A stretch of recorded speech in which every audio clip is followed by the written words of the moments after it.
Hi guys, and welcome back to Used and Reviewed. Today we're going to be continuing our extensive look at the PlayStation Vita with the look at one of the more interesting apps available and preloaded on the device, that is the PlayStation Store. Now most people will be familiar with the PlayStation Store, some won't, but the store is accessible through the PlayStation 3 and that is one way you can get content onto your Vita, by connecting up with the port at the bottom. Or if you've got a Wi-Fi connection, then you'll be able to access the store directly from the Vita. Now, clicking the icon brings up the live arena of the application, and there are a number of things that are on here that I'll just quickly take you through before I actually launch the store. Top corner is the redeem codes icon, so you may have a PlayStation Network card, or you may be lucky enough to have got a beta invite for a particular Vita game. This is where you'd enter that code. In the middle here, this little question mark, this is the user guide on this particular application, whatever it may be. So you will see that as a fairly common button in some of the live arenas, which I think is really useful. If I were to touch this user guide here, it would open up the Vita's web browser and take you online to the particular user guide for that actual application. Here's a little refresh button as well. Some of the obviously the content updated on a weekly basis, and by pressing that button it will obviously refresh if there's anything new in there. You've got a couple of adverts along the bottom. There's some of the games available. You've got a top games link, a latest games link, top films and latest filmed. So there are two areas to the store. There's obviously the games section, and there's obviously the films, TV shows, etc. The section on there. If I were to touch one of those, it would take me directly into that specific section. However, I want to just open up the store on its own. So upon launching the store, you have to wait a few seconds whilst we log in. So in terms of the actual interface, very clean. Along the top you've got the selection of the game area of the PlayStation Store or the video section of the PlayStation Store. We're going to stick with the game section for now. You can see this scrolling bar at the top, which is obviously promoting some of the games that are available for the Vita at the moment. And then along here you've got a number of selections that you can make. Top one being PlayStation Vita games. So here are the games that are currently available for PlayStation Vita, and obviously the price associated with some of them. Now I appreciate some of these games you can get in card format, and you probably will be able to get cheaper than what's actually advertised on the PlayStation Store by going online or whatever. It just really depends on how you want your content. One thing I would say though is that some of these games over a gig, 2 gig, I think Uncharted is actually 3 gigs. So if you're thinking of downloading the games, you want to make sure you've got enough space on your memory card. If not, you're going to be filling it up very quickly. So I'll just quickly scroll through the games because there's not a huge amount out there at the moment. There are some free games at the moment. These are the augmented reality games. One of them is cliff diving, which I've had a chance to go on, and it's quite fun actually. So you'll see some of the videos coming up later on with some of the augmented reality games that are actually free, and just they're a bit of fun, and also show off some of the capabilities of the Vita. Some of the other games available, obviously some of the well-known titles such as FIFA football. As you can see, it's priced at £45, which in my opinion is too steep.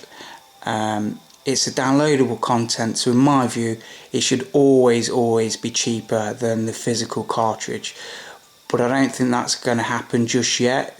Time will tell, but you can pick such games up cheaper online and have the physical card, and most people actually prefer that. You know, you've got a physical card, then you've actually got something you can trade in or onward sell to buy and fund new games as and when you want to.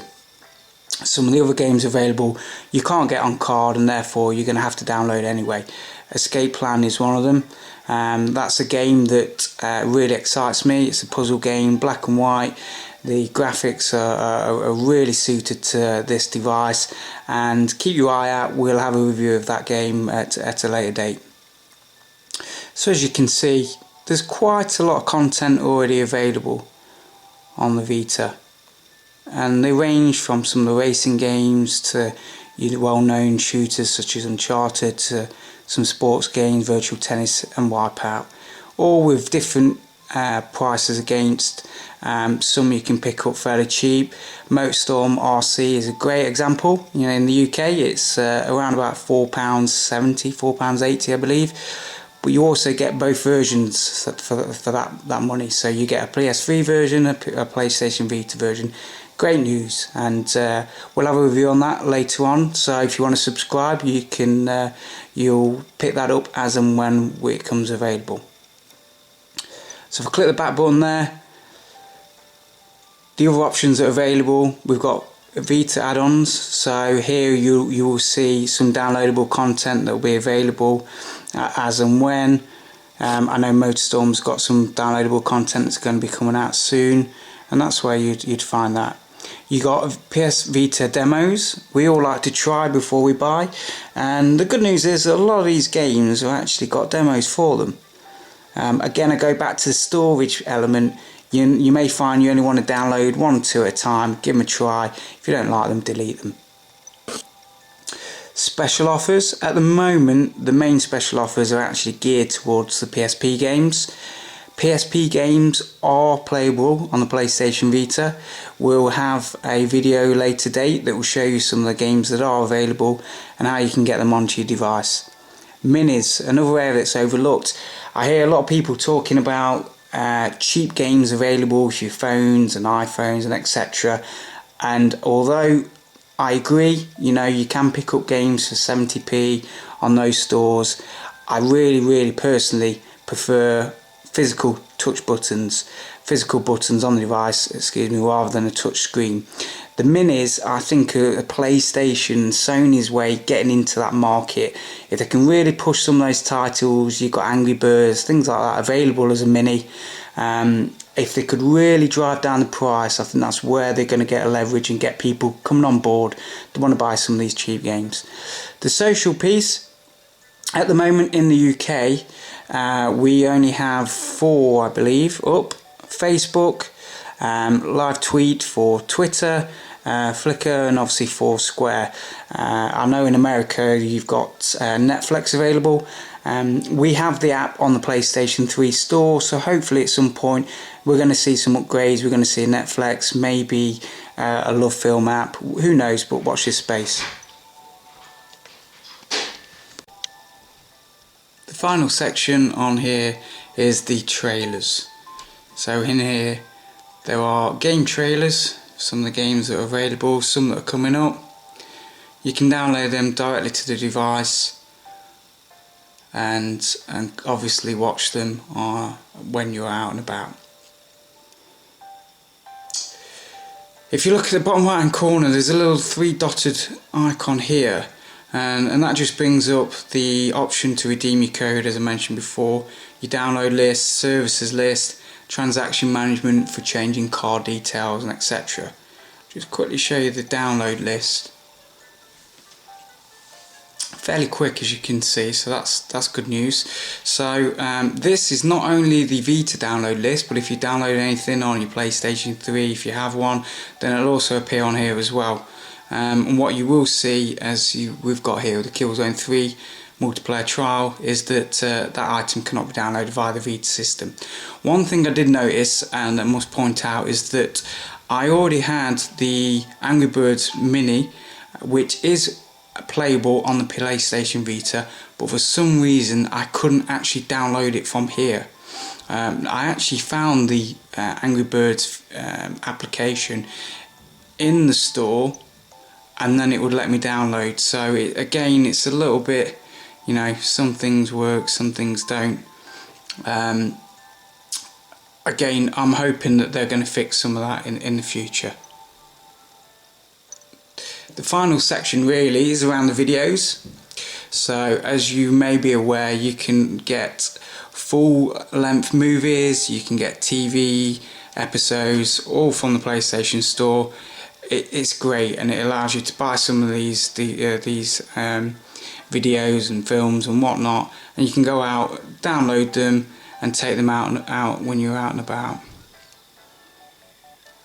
And if I quickly just show you here, there's a number of sorting options. One's by genre. Again, you've got action, adventure, animation, comedy, drama, etc, etc. So if we select drama, then brings up all the films that are linked into drama. In terms of pricing, the pricing, it's not really standardised, depending on the age of the film, whether it's in SD or HD. The pricing does vary. I mean, the Adjustment Bureau is at £12 to buy and own. Again, personally, it should be cheaper. If you're going to be downloading them, it should be cheaper. There's no distribution costs in there. It should be, for me, it should be cheaper. Interestingly, it does tell you how big the size of the file is, so you can work out again whether you need any additional storage. And the final piece, really, other than the actual sections that you can look into, it is the search button at the top. So if there is anything that you're after, for example,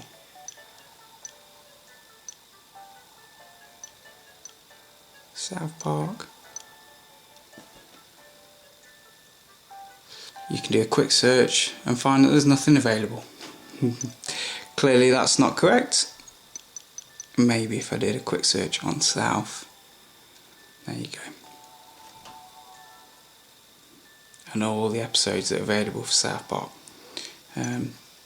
Just to give you an idea, for TV episodes, £1.50 for South Park.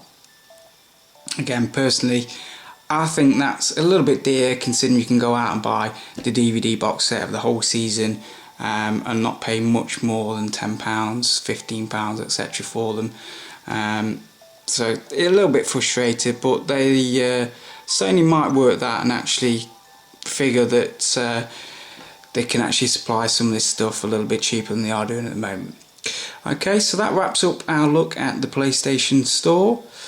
If you would like to subscribe, rate and comment, if there's anything you'd like me to look at, then we can obviously revisit it. Drop us a line and we'll look at it for you. Until next time, see you soon.